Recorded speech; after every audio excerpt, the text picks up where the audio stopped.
Good afternoon, ladies and gentlemen. Welcome to the last day of the Asia Solar Energy for Climate Change Conference. I'm Elisa from CarbonCare InnoLab. It is my pleasure to be your host for these sections. We are about to dive into an inspiring talk on the opportunities and challenges of inclusive energy transitions, preliminary findings of the interdisciplinary research on four smart energy community in Hong Kong. Today, we are honored to have Dr. Duffy Ma with us to lead this section. Dr. Ma is an associate professor in the Department of Geography and the director of the Asia Energy Studies Center at Hong Kong Petro's University. Dr. Ma specializes in the social aspect of smart energy transitions, focusing on interdisciplinary research that span energy technologies, governance, and sustainability policy, with a focus on East Asia. She has been research lead of 29 projects in 2010 and was named one of the world top 2% scientists by Stanford University in 2022. Without further ado, please join me welcome Dr. Ma. The stage is yours. Yeah, thanks, Lisa, for the very introduction, and thanks the organizer for inviting us to share our research. And it's my huge pleasure to make some sharing with the audience today. Now, let me share my screen. Yeah, I hope by now you can see my screen. Yes, we can see it. Yeah. As I have about 10 minutes to make the presentation, and I want to put aside some time for sharing with the audience. So let me be brief when I go through these slides, and this PowerPoint can be shared after the event, and feel free to contact us for further discussion. Now, today, what we want to share is from the perspective of inclusive energy transition. So, of course, the key word here is inclusiveness. And then we would like to share with you some initial findings of a 4-year research project that our team has been developing in the past 4 years in Hong Kong, involving 4 energy communities. This project is almost completed. It should be completed by March next year. So we're right now doing data analysis. First, I'd like to highlight the essence of the concept of inclusiveness from the perspective of transdisciplinary research. Inclusiveness is important, but often quite downplayed in energy transition policies. But we see that the essence of inclusiveness that involve efforts of network building. That means that everyone, no matter you're the top policymakers or down to earth is local residents, how to reach out and build networks, whether at the very local level, social networks still make a lot of senses and can make important contributions to energy transitions. And with that in mind, that we need to care a lot about the different perspectives, needs, and interests of different stakeholders. And that is important because that will ultimately enhance the governing capacities for us to deliver very ambitious, like net zero carbon emission goals. Now I'd like to share a quick overview of our research project. This is a project funded by the Hong Kong government, which is the title is quite long, as you can see from the top of the screen. It's about exploring the role of big data analytics in promoting smart low carbon cities. And then it is a case study of 4 communities in Hong Kong. And then we emphasize the human-centered, community-based and deep engagement approach. A very long title, but I think the essence of it is about the interface between smart technologies and the human part of it. So in this project, we recruited about 400 households from 4 communities in Hong Kong. These 4 communities were carefully selected based on their own characteristic. As you can see from the left column, you can see that these 4 communities look quite differently. Some are low rise housing and some apartment type buildings. And then all these engaged households, they are invited to do two main elements, research tasks with us. On the one hand, they have to allow us to install smart sensor at their home so that we can monitor the real-time electricity consumption data at the household level. On the other hand, they need to engage in a 12-month engagement in the community engagement activities programs with us. And then altogether, we are collecting 13 data sets from real-time electricity consumption data to sensor data, which are publicly accessible, but also we have our own primary in-depth household interview data. And then these are the deliverables from the developing the smart community models to the application. And then we're also developing the blockchain incentive scheme. And then we have we are developing the benchmark smart for benchmark index for smart energy communities. And we're developing policy recommendations as well. This slide shows you how the technology side of this project look like. We install the sensors at the households MCB box, and then they download the app, and then we collect real-time data. And my colleagues from the computer science, they are very good in capturing all this data and then make it with the data visualization techniques. They are developing, for instance, this kind of household heat map. So every household, they can instantly take a look at how the peak time for their electricity consumption. Now, on the human side, which is another part of this project, that we developed a 12-month community engagement program. These were carefully designed and implemented workshops from envisioning, progressing to co-learning, and then finally, we just did the deliberative workshop 2 weeks ago in Hong Kong. Envisioning, you see that we engage the household to see how their future may look like with the use of more solar power. And then for co-learning workshop, we invite them to have a further discussion, the good practice of using solar in their communities, that sort of thing. And for deliberative workshop, we engage them to discuss and debate on 3 alternative energy future scenarios in our workshop. The following slides will share with you some initial research findings from our research. This is transdisciplinary research. So the project actually has been developed and implemented by about 20 academics in our research consortium. We have colleagues not only from Hong Kong Baptist University, but we have colleagues from Kyoto University, Stanford University. It's a global research consortium. And then we combine expertise like myself, more experience on conducting energy, social policy and governance aspect of energy transition. But my colleagues on computer science and energy modeling, they fit in their expertise to make sense of this project.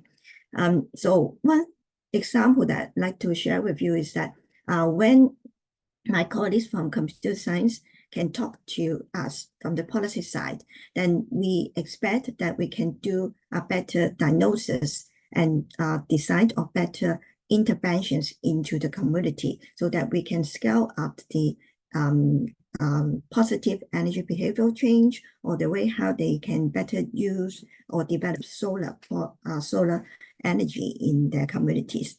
So my colleagues from computer science, as you can see from the left-hand side, they provide those heat maps, but it's not the end of the analysis. They can make good use of the data set to identify meaningful clusterings or the categories of important household groups. So for instance, they can identify specific types of consumption patterns of certain groups of households for our analysis. And then me and my colleagues from the policy and governance area, we developed conceptual models so that we focus more on the contextual features and the motivations and perceptions, values, judgment, and perceived barriers for them to make changes in their energy behavioral changes. So we are looking for co-production of knowledge through transdisciplinary research in this way. So this slide provides you some of the statistic analysis of our data. For the interest of time, I won't go into details of it, but if you're interested, please do feel free to contact us so that we can discuss further. And then we can identify which kind of families are more like the potential intervention families for policymakers, and how and what or which kind of electric appliances actually consume most of the electricity at home. So no surprise, air conditioners are the key areas, or what we call the actionable area in Hong Kong households. And then with household interviews, we know how people or the families think, so that influence or affect how they make energy consumption behavior very differently. Some are like on the left-hand side, the families concern much about the children, but on the other hand, families with a very strong environmental background, they are much more environmental conscious. Now, this second case examples from our research to show how inclusive interdisciplinary research may work is about what we call the good use of place-based community context in our research. In our research, we reach out to communities and then invite households there to envision their energy future, including how their solar development may look like in their community. As you can see on the right-hand side, there are some drawings by kids there, and then they put solar panels, connected the solar electricity to EVs, and further down a bit is the paper models that they kind of built how they would like their community to look like in the future, welcoming everyone, and you see solar panels on the rooftop and green areas, organic farming, that sort of thing. And we also use different techniques like gamification to developing the games in our app. So I think the essence of our research element in this area, in this aspect, is that place-based community context make a lot of sense when people, they connect their own thinking with the characteristic of the local community context. They can envision not only my private space can be better used for solar, but how about public space as well? So it enlarge and open up new opportunities for community solar in that sense. Now, the third case examples is that when we can share energy data with other in the communities, and then that would make collective impact in a positive way. One initiative in our research is that we collect not only electricity consumption data, but also solar electricity generation data. So you can see that we are developing online energy map, and then we form solar map task force. And then right now we are building on a modest project on online solar map. So we are building up on quite a huge data set to combine data. And then we are putting on these solar maps. So what we like to share is that when data could be shared, that would make some positive contributions to policy making, or for developing governing approaches. But we need to build trust and partnerships, including different stakeholders, and with the very careful design and implementation of a protocol on data trust to make things work. Now, finally, I'd like to share with you that with this research, we are trying to make social impacts. Say, we are hoping that we will contribute to communities through the apps and good practices of community engagement.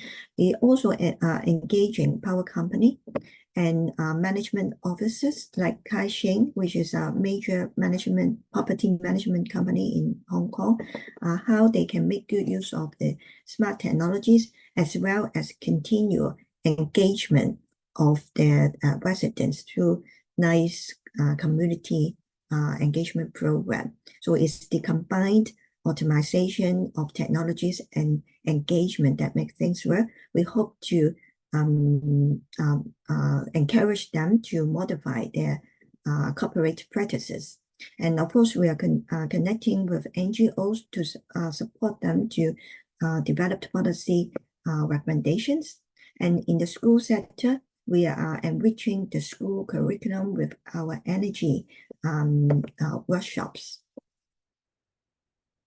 So with this, I'd like to close my presentation with this reflection. We see that inclusive transdisciplinary research in communities make a lot of sense. And then there are genuine opportunities for us to broaden and deepen our research space to try to solve a complex societal problem. But there are huge challenges for research like this.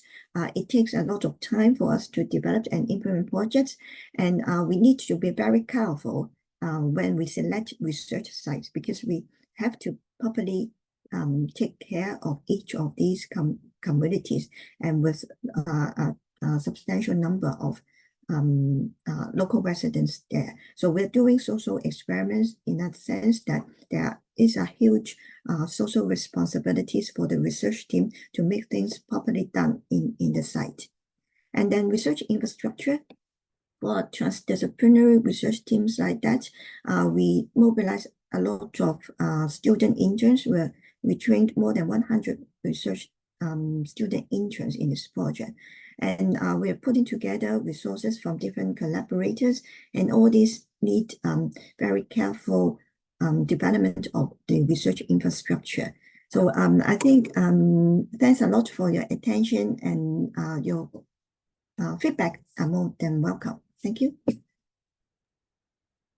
Thank you, Jacqueline, for the sharing and share the four communities data and how to make use of that to help to connect and rebuild trust.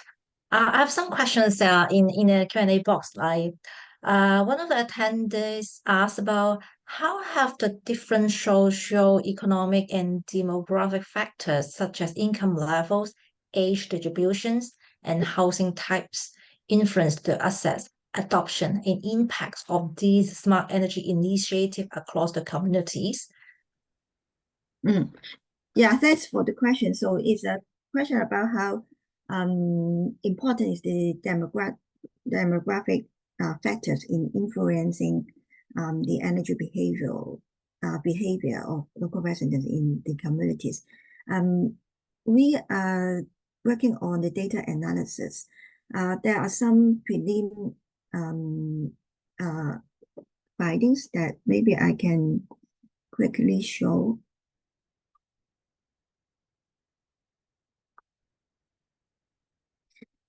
Say, it seems that households with middle-aged family members with kids seems to be a very important type of households that are the actionable areas, because the way how they consume electricity seems to be relatively problematic. And then with kids, they consume more electricity than others. say if you take a look at the elderly, they are actually the kind of best families in terms of energy behavior, because they consistently use a low level of electricity throughout the project period. Income level, we are doing the analysis at the moment. So our observation is that income level make influence on the level of environmental consciousness. And those middle income families, they are relatively more concerned about environmental conditions, and they're more motivated to try or learn more about energy saving practice, or how their communities can develop solar. They seems to be more capable of envisioning more major changes in their energy future. Yeah, so I think there are some prelim observation from that. Yeah, that made it very important for solar development, because it required people to be more ambitious when they envision their future, and that envisioning is a capability. And it seems that higher income groups, they have a higher level of capability of envisioning a more ambitious alternative that look very differently from the current status. Yeah. Thanks, definitely. I'm sure Rasmus raising hand, like we don't allow a live speaking. So if you have any questions, feel free to type in the chat box or Q&A box, and I can read out your questions. The next question says, like, what do you think are the advantages of interdisciplinary research, and how can we make use of the advantages to achieve the just energy transitions?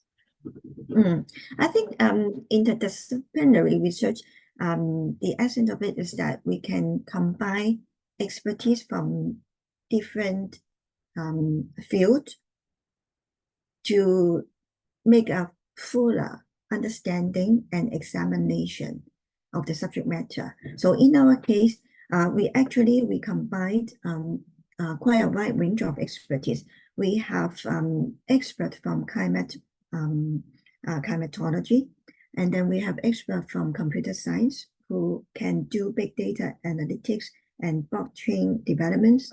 And then we have energy modeling. The colleagues in Kyoto University help us to develop different energy scenarios for each of our community, 4 communities. And then for the human side, we have visual arts experts, and then we have engagement specifically on deliberative participation, engagement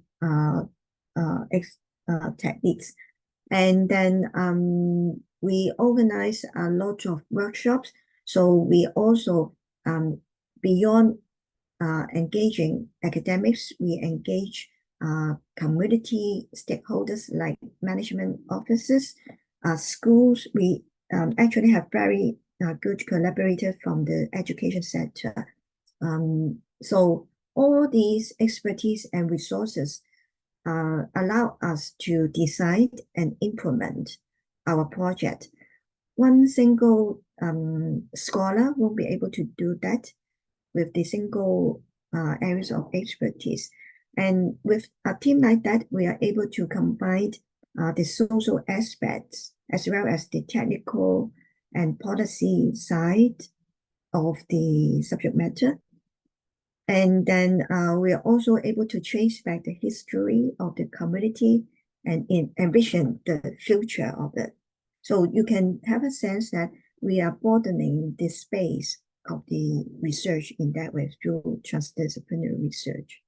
So I hope it is kind of answer your question. But this is a question that we have been bearing in mind these days, because we want to have a really good reflection of our experience so that we can learn in this very rapidly developing area. Thank you very much, Daphne. And I think like I see lots of potentials about like this like community approach, interdisciplinary approach. And it would be lovely to see how like the Hong Kong approach can be a reference for other cities like in the whole Asia. Yeah. So if any audience have any questions, feel free to stay in the chat room, and you can also use a direct chat, send your questions to Daphne Miles through our Zoom portal platform. And I'm conscious of time, and this other session has started already, so I have to close these sections. Thank you for joining with us again. And the next section is ensuring SDG 7 strategy to address the energy crisis and achieve energy security for all. Like we'll see you in the next room. Thank Okay, you. thank Thank you, you. Daphne. Thank you.